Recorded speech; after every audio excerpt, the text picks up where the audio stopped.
সূরা মারইয়াম, রহমান রহিম আল্লাহ তাআলার নামে।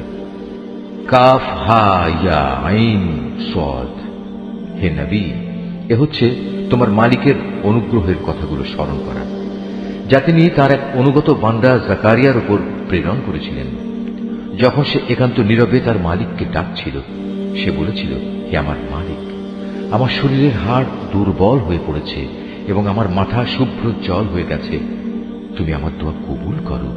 হে আমার মালিক, আমি তো কখনো তোমাকে ডেকে ব্যর্থ হইনি।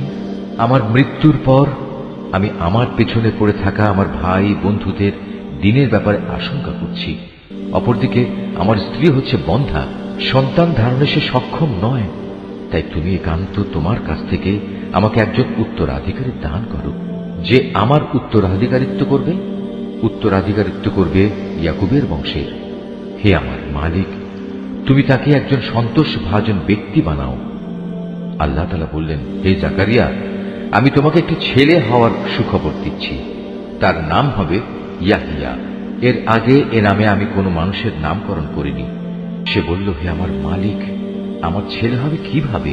আমার স্ত্রী তো বন্ধ্যা এবং আমি নিজেও এখন বার্ধক্যের শেষ সীমানায় এসে উপনীত হয়েছি। আল্লাহ তাআলা বললেন, হ্যাঁ, এটা এভাবেই হবে।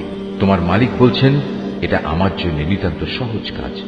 আমি তো এর আগেও তোমাকেও সৃষ্টি করেছিলাম যখন তুমি কিছুই ছিলে না। সে বলল, হে আমার মালিক, আমাকে এজন্য কিছু একটা নিদর্শন বলে দাও। তিনি বললেন, হ্যাঁ, তোমার নিদর্শন হচ্ছে সুস্থ থেকেও তুমি ক্রমাগত 3 রাত মানুষদের সাথে কোন রকম কথাবার্তা বলবে না। অতঃপর সে কামরা থেকে বেরিয়ে তার জাতির লোকদের কাছে এলো এবং ইশারা ইঙ্গিতে তাদের বুঝিয়ে দিল, তারা যেন সকাল সন্ধ্যা আল্লাহ তাআলার পবিত্রতা ও মহিমা ঘোষণা করে।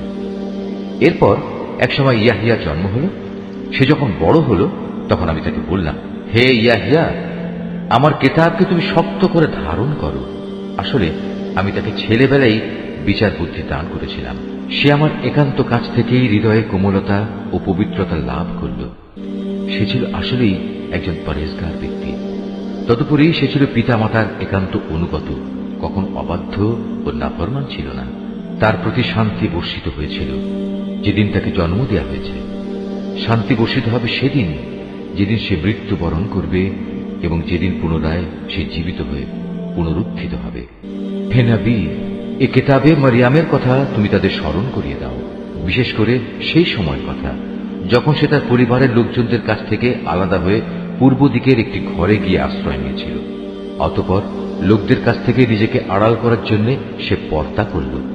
আমি তার কাছে আমার রূহ জিবরাইলকে পাঠালাম।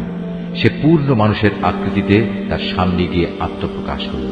সে বলল, হে আগত ব্যক্তি, তুমি যদি আল্লাহ তাআলাকে ভয় করো, তাহলে আমি তোমার অনিষ্ট থেকে দয়াময় আল্লাহ তাআলার কাছে পানা চাই।